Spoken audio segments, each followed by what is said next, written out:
Good day, folks. This is Greg Judy at Green Pastures Farm. Today, Joel and I are out here with the cow-calf herd. It's on a Sunday evening, and we only move the cows twice a day on the weekends.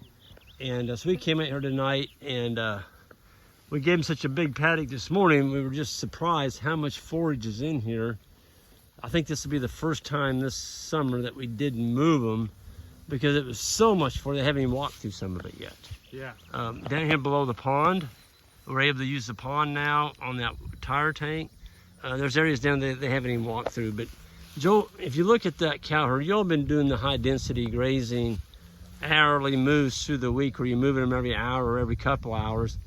Do you think it's hurt their performance any? I really don't, Greg. Everything that doesn't have a calf on it is pig fat. It's crazy. It's like you're feeding them corn. Yeah, you mentioned that the other day. It looked like some of the ones that are going to be fall calving are just, yeah, you know, they're just, they look like they've been in a feedlot. Yeah, roly-poly. So I think we're going to have, and the calves that are on them from this spring, we were looking at them right here behind you. I mean, look at those calves. They're just thick, shiny, got beautiful hair coats on them. The cows are slick and shiny. So what would you say to people that say, you know, if you put them up tight, you might starve your animals? What would you be your reply to that? Well, they're right that if you put them up tight, you might starve them. But if you put them up tight and move them fast enough, they're going to do great. So you told the rest of the story there. You got to move them. Yeah. So you can't just put them tight and then expect them to eat all the stems and get fat. Yeah. But if you get them up tight and move them fast, you get the benefits of the high impact, but your animal performance still stays really high. Yeah. Because they're still just selecting the top bite, and everything that they don't eat just gets trampled down like this. So are you a believer that this would be something that people might want to think about learning to do versus, you know, and there's a lot of different schools of thought out there that this is a waste. This is selective grazing, whatever you want to call it. It's not total grazing where they're taking it all, but you know, by leaving all this carbon, we're trampling it on the ground, it's going to grow back quickly. We're feeding the soil. What would be your thoughts on that? Yeah, I mean, especially where we've been able to go across it a couple times in the year, it just pops back and it's real vegetative and leafy, and every time we come back, it's taller and thicker and lusher than the previous time.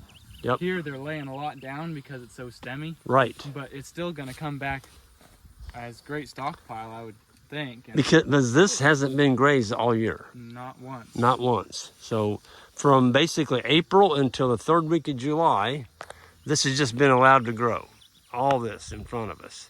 And that's why you're seeing a lot of stemmy, mature grass. But we just came off a doxo there. It was like a Garden of Eden. Yeah. Beautiful Solid stuff. leaf. Yeah, just leaf.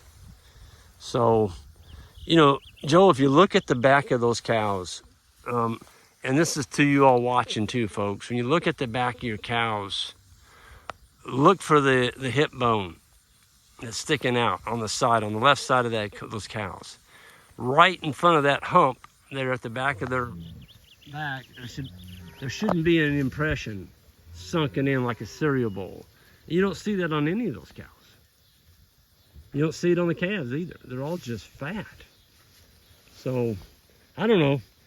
I like to see good condition on my cows. You know, we're approaching the 1st of August here, not too distant future, and they're cycling like crazy. Yeah. Like every day, every time you see a bull, he's on a different cow, it seems, and there's 5 of them in there. There's 5 bulls. So I bet they're gonna have a tight calving window next spring. Yeah, I bet you're right. Because the bulls, they just don't miss them. No. I mean, it's unbelievable how quickly they take care of them. I think I saw 3 get bred this morning's move. 3 in one move? Yeah. Wow.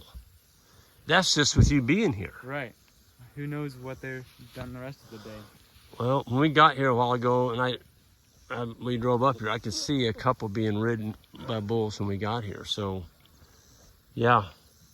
It's all about the energy, folks. The more energy that you can get into your animals, the better that they'll cycle, the tighter your calving season will be. I just want to warn you, folks, that, you know, when you're taking all this thing, you're taking everything to the ground, and you're focusing on, you're just taking it all. which if you want to do that, that's fine. But just remember, when you go to a preg check in the fall, you may be in serious trouble. And I'm telling you from experience because I did it. The first year, I didn't know what I was doing, and we ended up with about 30 to 35% open cows. And that was my fault. I got so focused on taking it all, using so much density, and I wasn't moving them fast enough, that the cows were limited. And Ian, my friend from Africa, he was here in that fall, and he was very polite in those days. And he said, Greg, you might try giving them just a little bit more groceries. And Joe, I remember those cows were ate up with flies. Oh yeah? Every cow was covered in flies. Look across the top of that herd. There's no flies on them cows. I mean, there just literally isn't, I mean, you can't hardly see any flies on them. And that's a sign of energy. They're getting all the energy, and their immune systems have kicked in. And the flies are like, we can't go in there and kill a healthy animal. They're attacking you and me. You know, I've got them on me, but the cows don't have them on them. So the flies are here, but they're not on the cattle. And that's just phenomenal.